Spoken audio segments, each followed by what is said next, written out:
let's talk about profit, or in your case, the complete lack thereof, famously. See, this is Henry's version of being nice to me.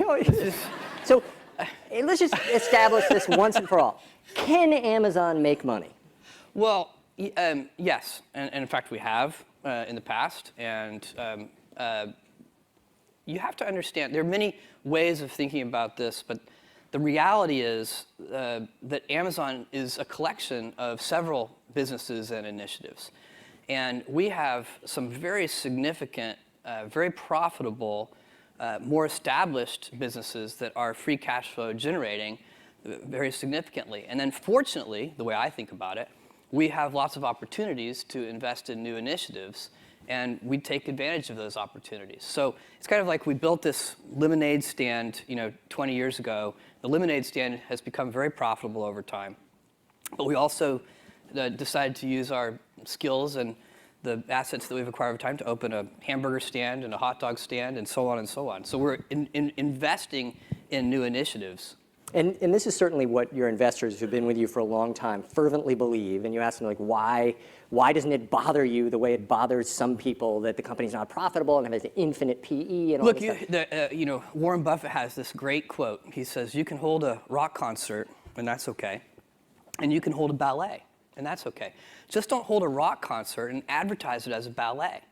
Investors come in all shapes and sizes. They have different investment horizons, different approaches, different beliefs about what the right kind of portfolio looks like.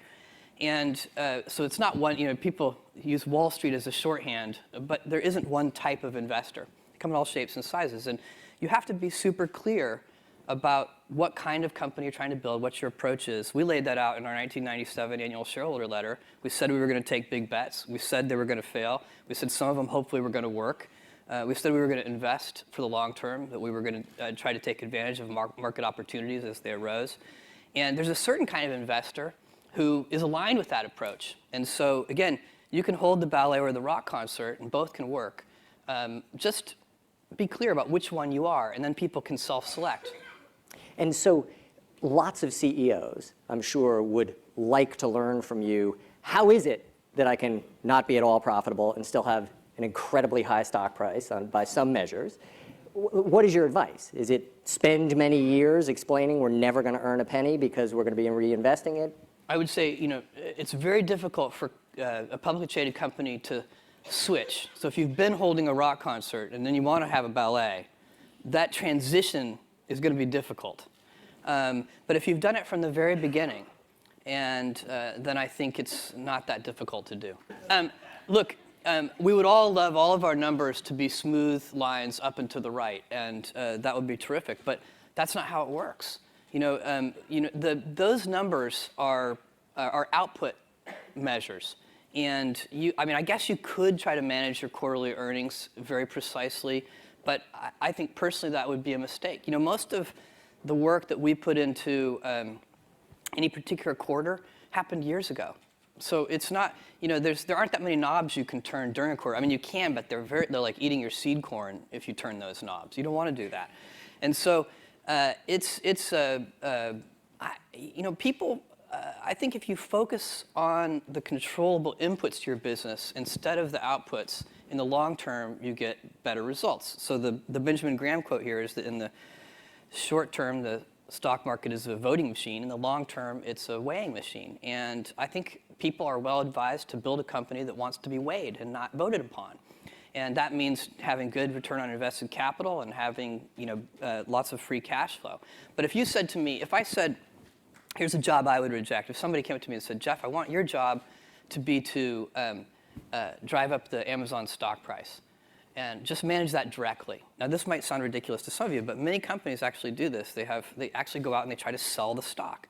That's kind of the final output. And it's much better to say, okay, let's not do that. That's not going to be sustainable. It's kind of a silly approach. What are the inputs to a higher stock price? And you say, okay, well, free cash flow and return on invested capital are inputs to a higher stock price. Okay, so let's keep working backwards. What are the inputs to free cash flow? And you keep working backwards until you get to something that's controllable. And a controllable input for free cash flow would be something like lower cost structure. And then you back up from there and you say, okay, well, if we can improve our picking efficiency in our fulfillment centers and reduce defects, defects are very, very costly. It's reducing defects at the root is one of the best ways to lower cost structure. And so then that starts to be a job you would accept. You would say, if you're a reasonable person, you would say, I have no idea how to drive up the stock price. I can't manage that directly. It's not a controllable input. But I can make your picking algorithms more efficient. And that will reduce cost structure. And then follow that chain all along the way. That's what you do in all of these businesses. You want customer obsession. You want to invent your way out of boxes. You want to invent your way into the future. You want to be patient. And you want to have operational excellence so that you're finding defects at the root and fixing them. You talk about what a lot of CEOs do in terms of trying to drive up the stock price, selling the stock. You told me something when we were outside extraordinary, which is that you spend 6 hours a year on investor relations. Mm-hmm. And we do a lot of things unusual there. So we don't meet with our biggest investors. We meet with investors who have low portfolio turns. So investors that have many investment funds have very high portfolio turns. They turn their portfolio multiple times per year. They're not really investors. They're traders. There's nothing wrong with that. It's just a different thing. But where you're going to spend your time and your energy is one of the most important decisions you get to make in life. We all have a limited amount of time, and where you spend it and how you spend it is just an incredibly levered way to think about the world. And so if you're going to spend time, explaining the stock or the company, really, we don't really explain the stock. We explain the company to people. You should do it to people who are long-term investors rather than traders. That's our point of view. And what do you say to employees when you obviously have some traders in the stock who are not happy and suddenly the stock is down 25% after a quarter? Well, since 1997, at almost every all-hands meeting, we have 2 all-hands meetings a year. At almost every all-hands meeting, I remind employees that if the stock is up 10% this month, don't feel 10% smarter, because when the stock is down 10% some month, you're going to have to feel 10% dumber, and it's not going to feel as good.